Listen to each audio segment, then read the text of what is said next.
Humanity's exploration and conquests had finally reached a turning point as they arrived at a frozen world on an unknown planet, located in the farthest reaches of the galaxy. This planet was in a region known as the frozen heart of the galaxy. Here, humanity faced not only icy winds and an endless sea of snow, but also a terrifying enemy that would drag them into a brutal struggle for survival. The freezing cold was an enemy unlike anything human colonies had encountered before. The vast white expanse was a harbinger of silent death. The outposts, constructed with humanity's technological might, offered no guarantees of safety in this hostile world. The leader of the outposts, Captain Marcus, squinted his eyes as he advanced through the snowstorm.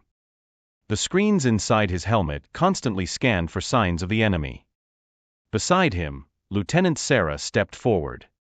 "Sarah, Captain, this silence is unsettling. Our sensors aren't picking up anything, but I have a bad feeling." "Marcus, silence is this planet's greatest weapon, Lieutenant. Everything here can be deadly. But we're no easy prey. Stay alert." Just then, an explosion rang out, deafening their ears. A series of explosions erupted around the outposts, and the snow-covered terrain was suddenly shrouded in a cloud of dust and debris. The soldiers immediately took positions, aiming their weapons and scanning their surroundings. "Marcus, everyone, take your positions. They're coming at us." Suddenly, large, dark silhouettes emerged from within the white expanse. These figures, almost impossible to see, advanced silently but quickly towards the outpost. Sarah, after a brief moment of hesitation, raised her rifle and began to fire. The other soldiers followed suit, their bullets targeting the dark figures. "Sarah, first contact. Open fire." The enemy's movements were almost ghostly. The bullets that struck them only slowed them down for a moment, but didn't stop them entirely. Observing the enemy's advance, Marcus issued a command. "Marcus, if we continue like this, they'll overpower us.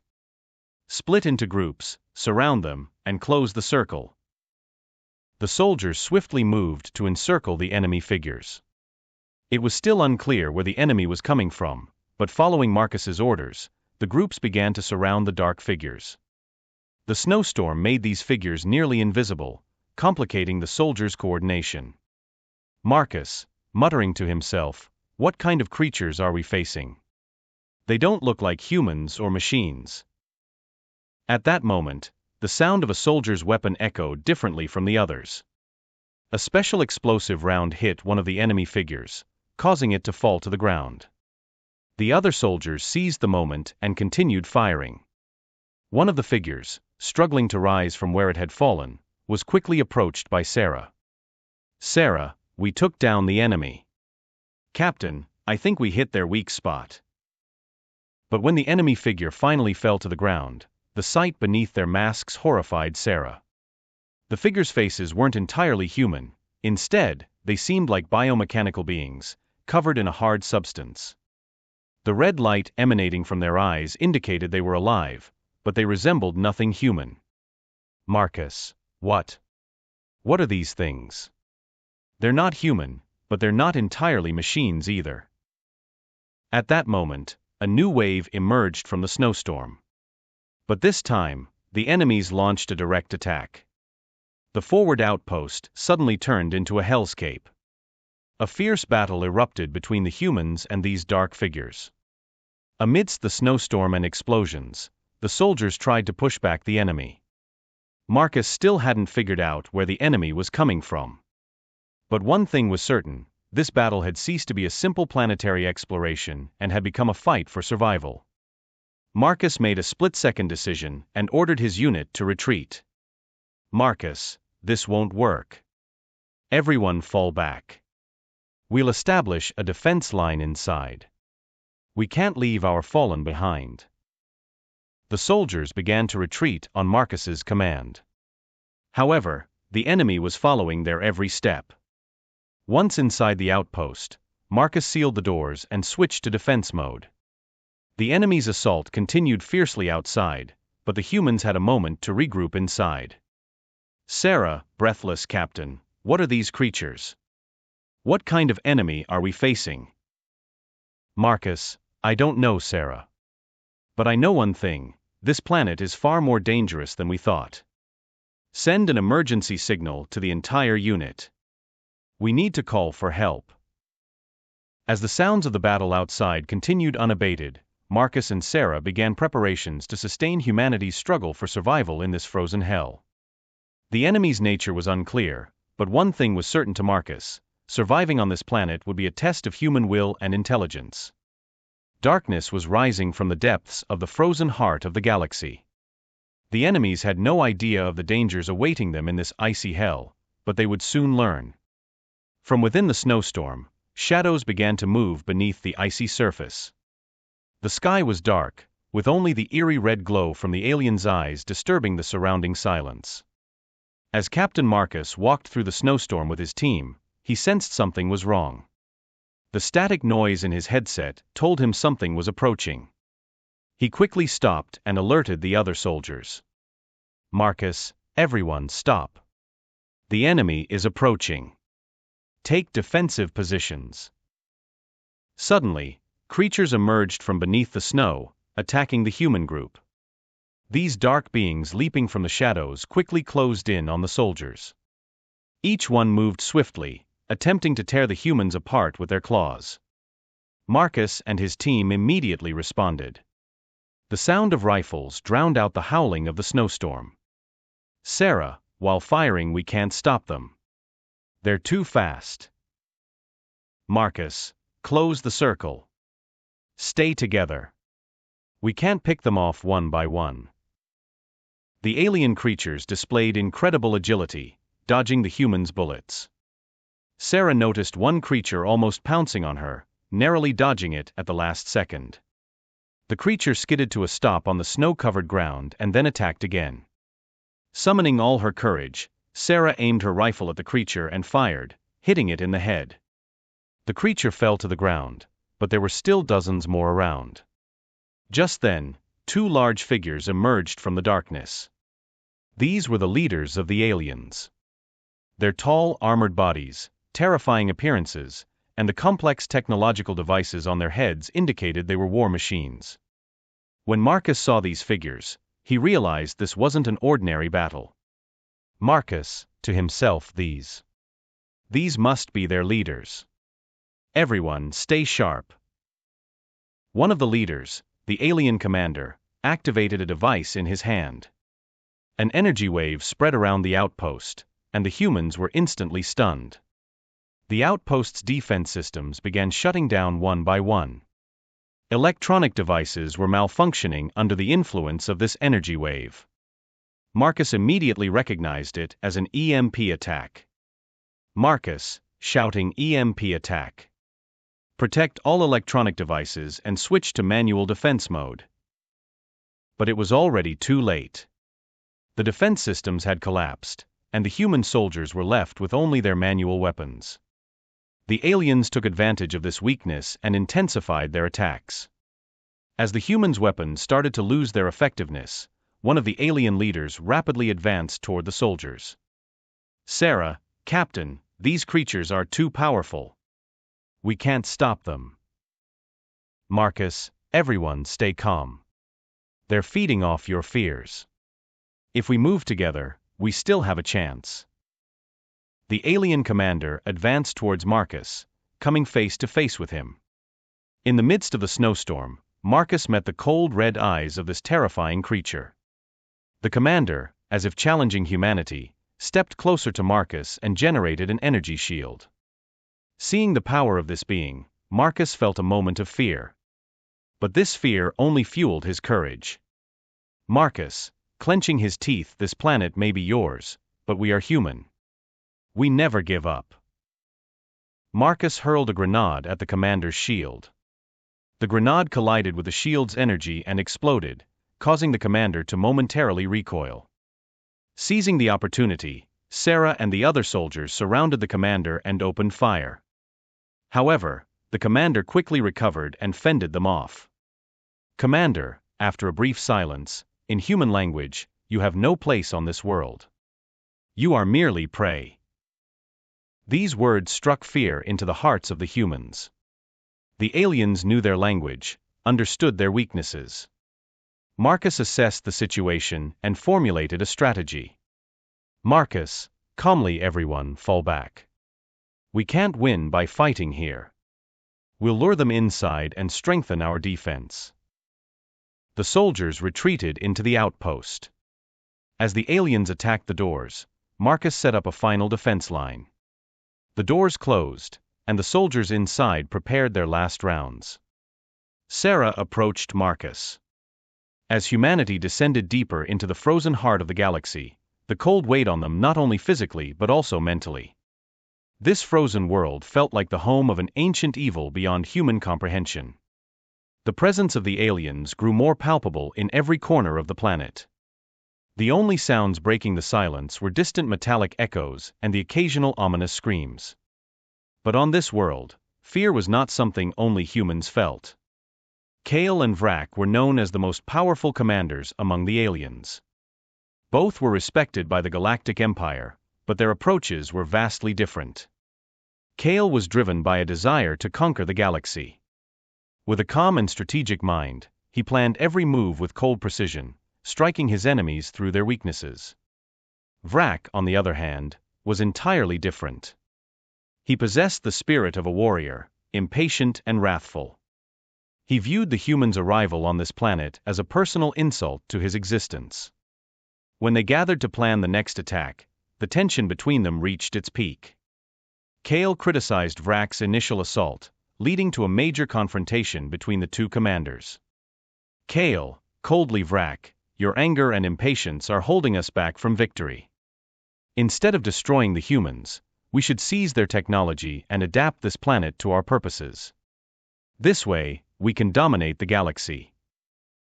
Vrak, furiously: Kale. When humans set foot on this world, they trampled on our honor. Erasing them from this planet is a necessity for me. I don't want to negotiate with them, I want to annihilate them. Vrak, with eyes blazing with fury, approached Kale. Clenching his hands, he spoke menacingly, the sound of his claws scraping against the metal floor adding to the threat. Vrak, in a louder voice, I want to paint every corner of this planet with their blood. No strategy, no mercy. Only death. Kale remained calm in the face of Vrak's outburst. Without stepping back for even a moment, he looked straight into Vrak's eyes. Kale, coldly, in a low voice: your anger blinds you, Vrak. The humans might be more resilient than we think. If we want to win this war, we need to exploit their weaknesses, not just rely on brute force, but also act with intelligence. During this argument, Kale's strategic mind began to develop a plan. He thought of turning humanity's reliance on technology to their advantage. If they could capture the human outpost, they could use their defense systems and technology-based weapons for their own purposes. However, Vrak's rage made such a plan difficult. He only wanted to spill blood. Meanwhile, the attack on one of the advanced human outposts, ordered by Vrak, happened swiftly. The alien forces attacked the outpost with ruthless speed. With their advanced weapons and terrifying strength, they quickly neutralized the defense systems.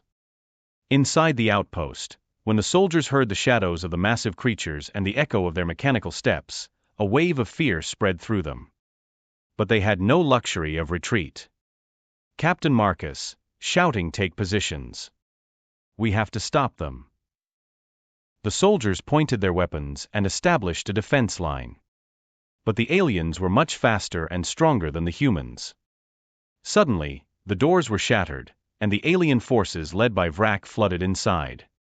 The humans were forced to retreat under heavy fire.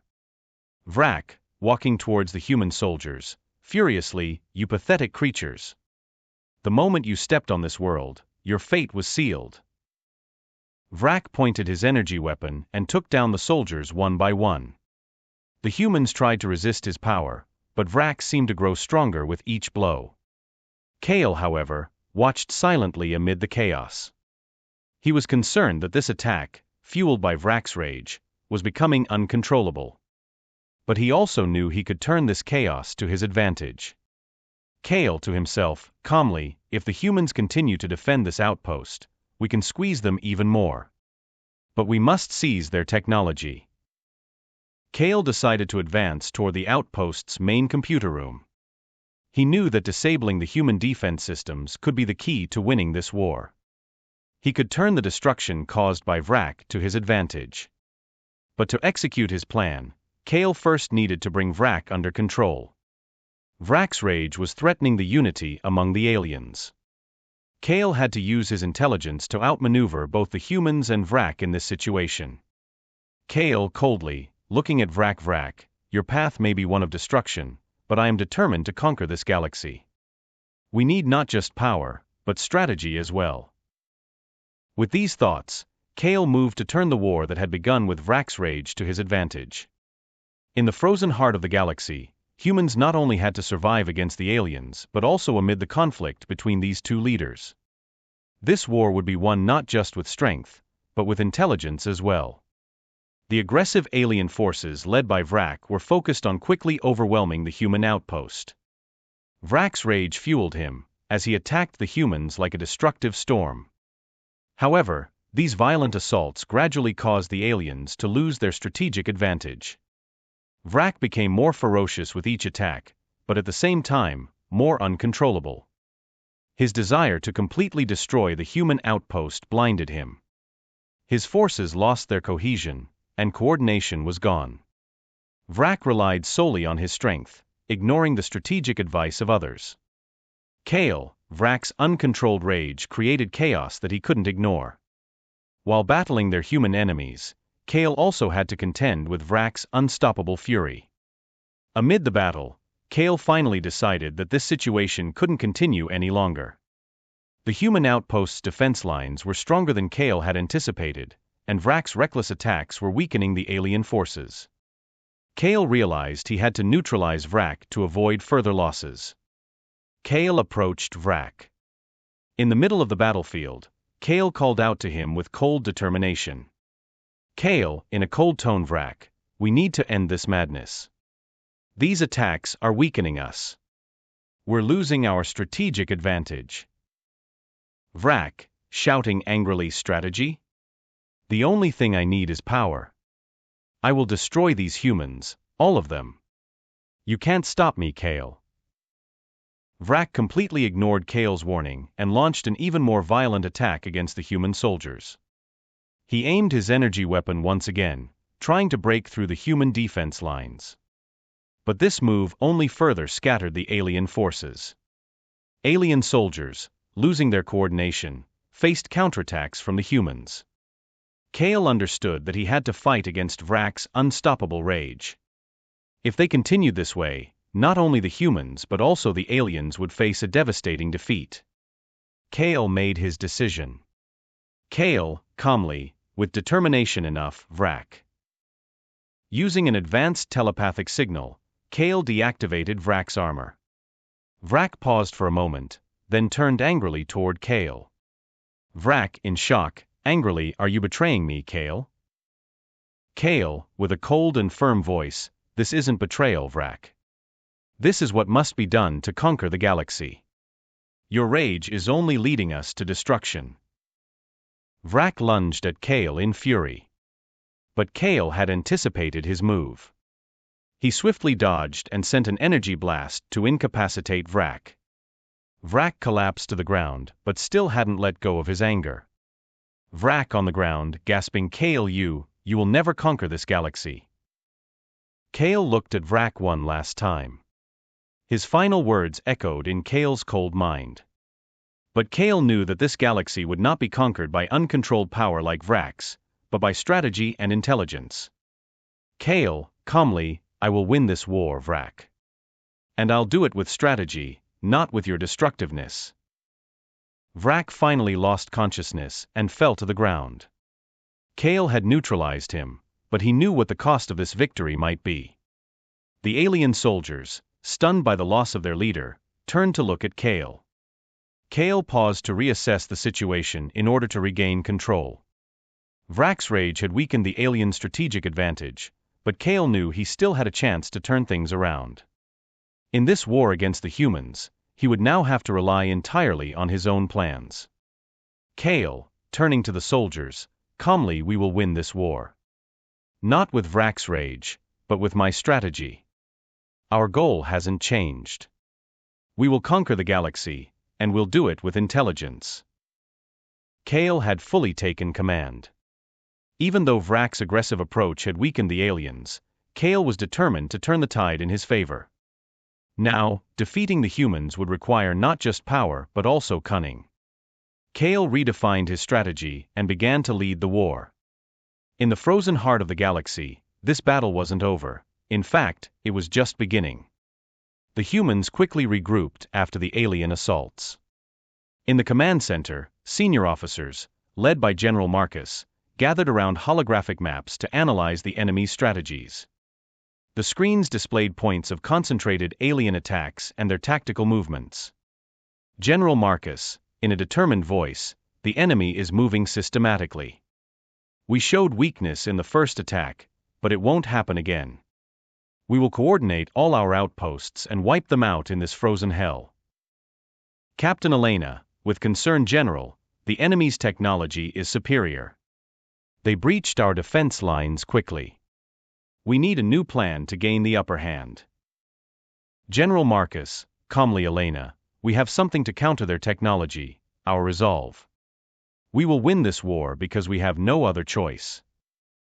The plan was to unite all the human outposts under a coordinated attack strategy. The primary assault would be directed at the aliens' main command center from the region where the storm was most intense. The goal was to take out the enemy leaders and change the course of the war. The human army, clad in heavy armor to withstand the cold, began advancing toward the enemy through the blizzard. Armored walkers, tanks equipped with powerful plasma cannons, and infantry with jetpacks moved together to assault the alien forces. In the midst of the snowstorm, the alien leader Kale had reorganized his forces after Vrak's defeat. Kale planned to strategically position the aliens to encircle the human army. However, faced with the humans' determination, they were forced to retreat. Kale, telepathically to his soldiers, fall back. We'll surround them. We must wait for the right moment to win this war. The human army, noticing the enemy's retreat, quickened their advance. But Kale's plan was to lure them into a trap of snowstorms and ice. The aliens, using their cloaking technology and fast attack units, attempted to lead the humans into the ambush. By the time the human forces realized they were falling into Kale's trap, it was already too late. Trapped among the icy cliffs, they faced sudden attacks from the aliens. However, this scenario was something General Marcus had anticipated. The second phase of the plan was to counter the aliens' ambush. General Marcus, over the radio from the command center now. Captain Elena, direct your unit to the northern ridge and encircle them. Infantry, fall back and regroup with the armored units. Prepare the plasma cannons. Captain Elena, with determination, understood, General. We're moving in for the attack. The humans began to encircle Kale's forces, using their armored units and plasma cannons. An intense battle erupted, with the bright flashes of energy weapons echoing through the snowstorm and ice. Kale was taken aback by the humans' determined resistance. His plan had backfired, and the alien forces were now locked in a fierce struggle with the humans. However, Kale still believed he could change the course of this war. Kale, to himself, calmly, I underestimated these humans. But this is not the end of the war. I still have a chance. Kale made one final move, targeting the humans' command center. He regrouped his forces and launched an attack on the command center. However, this move was countered by a pre-planned strike from General Marcus. General Marcus, sternly over the radio, stopped Kale. We will not let him win this war. Kale's assault was neutralized by General Marcus's planned counterattack. The humans scattered Kale's remaining forces, bringing the war to an end. Kale was forced to accept that he could not defeat the humans and ordered a retreat. Kale, retreating, angrily, this isn't over, humans. I will conquer the galaxy, but not this time. With Kale's retreat, the war ended. The humans had won a great victory, but the cost was high. In the frozen heart of the galaxy, both sides suffered heavy losses, but this victory strengthened humanity's presence in the galaxy. General Marcus, proudly in his victory speech, "What we've gained in this war is not just a victory, but a future. Humanity will endure in this galaxy and grow even stronger." And so, the final battle in the frozen heart of the galaxy came to an end. Kale and his alien army were forced to retreat, but this war would open the door to new conflicts in other corners of the galaxy.